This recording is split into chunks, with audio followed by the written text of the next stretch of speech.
That's what I'm attempting to get done today.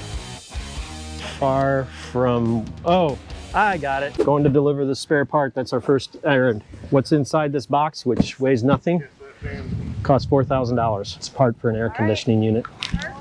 Oh, excuse me. So we had a cold front blow in, and it was too warm anyways, so we were very thankful for it. It's supposed to be like a high of 71, so we're still wearing shorts and t-shirts, maybe a vest. It was too hot last few days. The rest of the world is a frozen wasteland. On the news that there's a lot of abominable snowman sightings going on up there. So we're heading downtown to run some errands. We're taking you along with us. We'll see what we get into. Maybe I can find an iced tea somewhere. Let's go to West Marine. Gotta go find some parts. Well, I was hoping to find a strainer or two. I would think the strainers would be right here. Well, that was an unsuccessful trip to West Marine. No parts, so we're gonna go over here to Cubans and see what's available. And then we gotta just make another stop. I'm doing a favor for my neighbor Simon and Ava, and I gotta pick up a special battery for their special Mercedes car. Well, success. We got our parts. We got a 750, which, by the way, that Groco 750, so that's 0.750, which is 3/4 of an inch. So that means the pipe fittings on here are 3/4 of an inch. And then this is a Groco 1000, so that means it's 1 inch. So a Groco 1250 would be 1.25 inches. 1500, 1500 is 1.5 inches. So that's how they do all of them, and you can get them up to like 6 inches, I think. Oh, we got to go over here. Oh, here, I'm smart. Oh. And then we got to go get the battery. Amazing all the people you see on a Saturday morning. Yeah.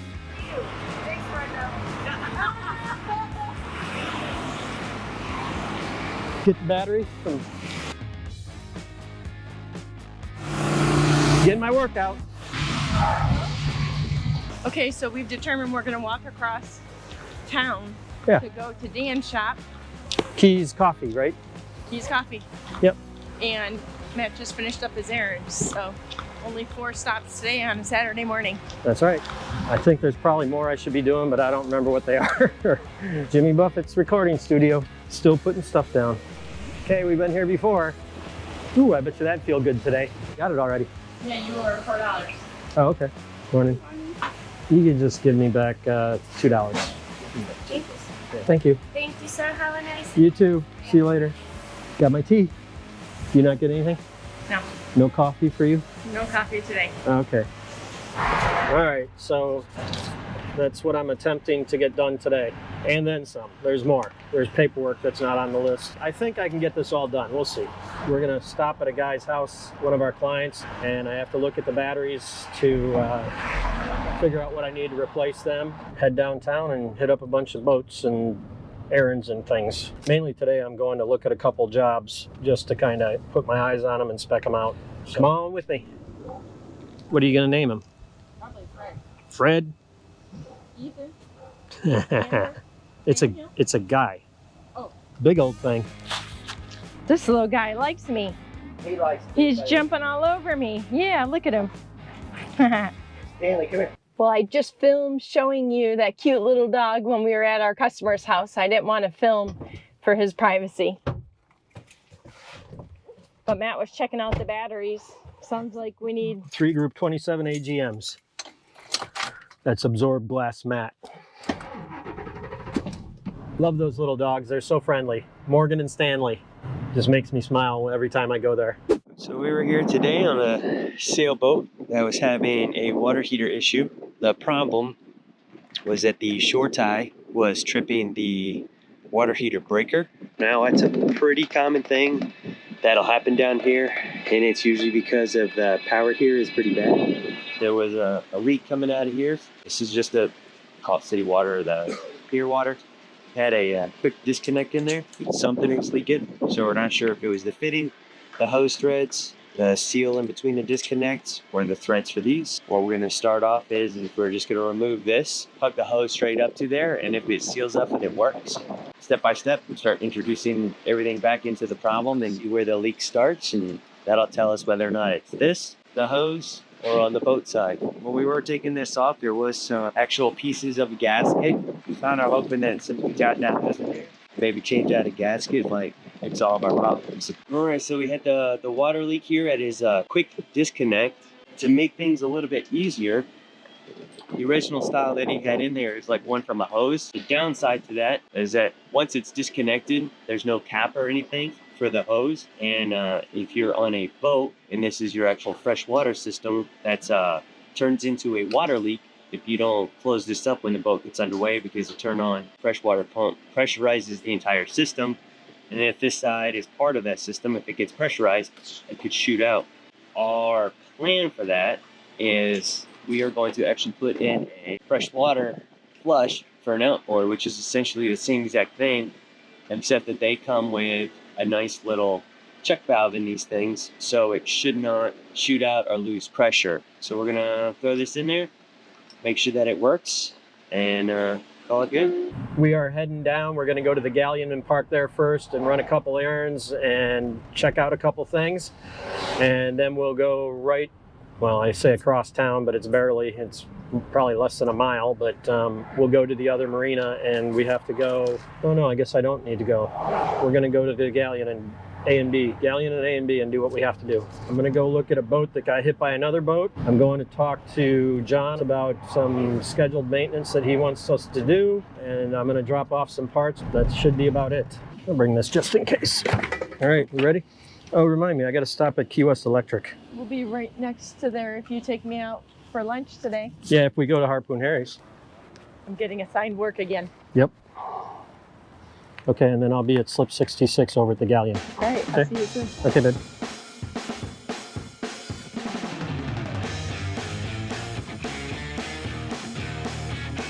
Bracket off and plug the holes and re-drill them or what? I don't know, I gotta... Like, one pipe through. Did he bend this pin? This is all bound. The pin was bent, but I don't know whether it was bent that severe. All right, well, I've never used that angle since I've owned it. 4 years out. so the pin's bent. I would replace that. Okay. This roller has some damage to it. I don't know if you want me to monkey with that, but I can. What I would probably do with these bolts or these screws that came loose, they're just wood screws. Right. I just put some sealant back in those holes, some epoxy, and then tighten them back down again. Because I looked underneath, I don't see any damage. Okay. Far from, oh, I got it. Okay, here. Far from. Yeah, it took me a Far minute. from. Yeah, I got it. Far from working. I'm like, is that German? That's the first thing I said. And then I'm like, far from working. Oh, I got it. So usually whenever we have these problems, the first thing we would do is we have them run the hot water heater on the generator to see if it trips. And this way it can usually narrow it down to shore power being a problem or the actual water heater itself. So this one was a little tricky because as soon as we ran it off the generator, we had no problem. So to narrow it down, some of the things we did, since they have 2 short ties and then they have a split up here, we actually did different combos. Took the splitter out, hooked 1 short tie up to the 30 amp and ran it, still tripped. Switched short ties, went to a 30 amp, ran it.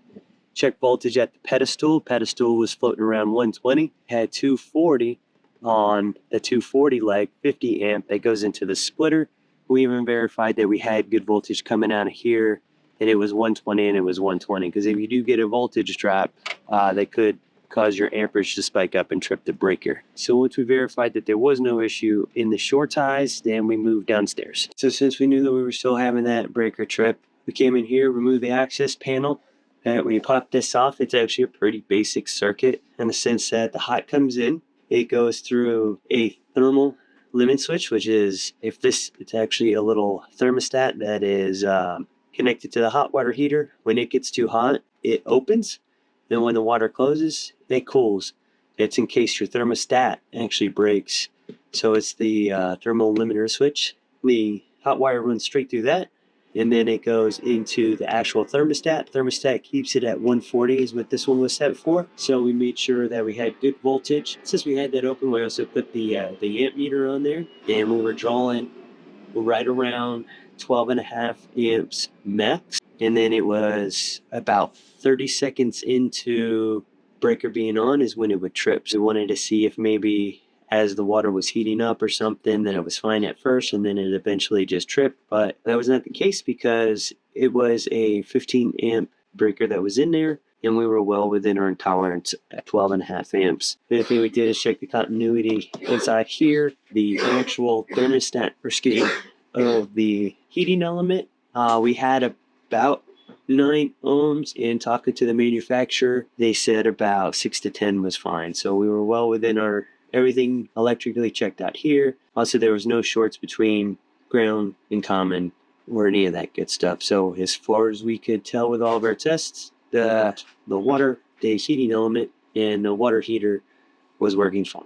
So once we went through all of our tests and we started opening up this panel, we started checking things. Just to be on the safe side, we pulled the actual water heater breaker out, right? Because even the book and everything said that it was a 15 amp. The owner procured a 15 amp breaker. Even though all signs did not point to it, we said, why not? Let's check it and let's replace it. As we were pulling out the old breaker, we found that the old breaker installed was a 10 amp breaker, which, who knows, Gremlin got in there, did something, but we replaced it with a 15 amp breaker, knowing that it was pulling 12.5 amps, and that 15 amp breaker solved all of our problems. Who knows how it ended up in there, but it did. What I did find weird about it is that when you're on generator, that 10 amp breaker would hold. And I'm assuming that's because everywhere else that they've been, their voltage was probably good at the shore, and their voltage coming out of the generator was fine. But once they got the Key West dirty power, that's when the breaker started tripping. In the end, it was a pretty quick fix. Let me know what you guys think. Let's see. We have a bent pin that has to be replaced. We have a roller that needs to be replaced, and we have 4 screws that need to be reset with some 5200. So do you need to go get a contract from that guy? I'm going to do up a little quick estimate and email it to him. And yeah, we'll send a contract to him for the same thing. And then we have some other work that is separate from that. Look at their fancy boat chairs. Those are like inflatable chairs, I think. They look pretty comfortable. Uh-huh, they do. Well, you look around and no jet skis are out, and the fishing boats, the charter boats are all in town. Nobody's going out because it's cold and windy. Let's go see John about his list. What's this list? It's just like a checklist for we can come however often the client wants us to come, once a week, twice a week, once a month. If they're not here, or even if they are here and they just don't want to do it, we can come and we develop a list with them of things they want checked on the boat and the intervals that they want them checked. And that's how we handle it. Didn't we put that on the boat? So they were just saying that they sold their little boat because they never use it. And they were paying like $2,500 or $2,700 a month in storage fees, which I know it's Key West. He was saying they can't find the paperwork for it. And I'm like, didn't we last year put the registration stickers on it? And Terry's like, yeah. We got him a nice waterproof case and we put all the paperwork in there and then put it in the overhead. So hopefully that's where it's at. And he just gave you a thumbs up over there because he's so excited. Yeah, and Ann will be happy. Yeah. Yeah, like, hopefully. Oh, I'm so excited. Yeah. Well, here's a let good us time. know. Yeah. Look at this little guy. So really all I need to know is, Yeah, want to sit down here? sure, yeah, interval, how often you want us to do it, you know. We're going to go to Key West Electric. I got to get a new multi-screwdriver because I broke mine. And then we'll go for a walk and figure out where we're going to eat. How'd your meeting go? Which one? The one you just had. Oh, good. Got to hang out with the little Teddy, the little dust mop. He's a lovely little critter. I could almost taken him home with me. Little Teddy was attacking me. Yeah. Oh, my baby is going to take me to lunch. Yep. Let's see where we're going. Hey, Dave. Hey, morning. How are you? Good. Hello. I'm good. I broke my screwdriver. Oh, you're 16. All right, I just dropped my wife off. She's going to go walking towards Key West with Joe. And we'll see how far they get today. And she'll probably finish up with you tomorrow. Awesome. This is great. We're starting at mile marker 15. We have to go to number 0. We're at Baby's Coffee. Awesome. All right. Thank you. This is great. Yeah. Well, there they go. Walking towards Key West. So I forgot to tell you guys yesterday. I was inspired about 2 weeks ago by a guy that said he was going to be doing a walk from mile marker 108 down to Key West. And he was just looking for people that maybe wanted to join him along the way or whatever. So I had watched him for the last couple weeks, or maybe about the last 10 days, stopping at all the different places and telling you about where he was, and I decided to join him along some of his route. I'll end up doing 10 miles by the time I'm finished, but today we are finishing mile marker 5 to mile marker 0 in Key West, and I didn't know this guy beforehand, but I just joined him to support his cause, and it's something that he's wanted to do for a long time. Well, Joe did it. We finished 5 miles today, 5 miles yesterday.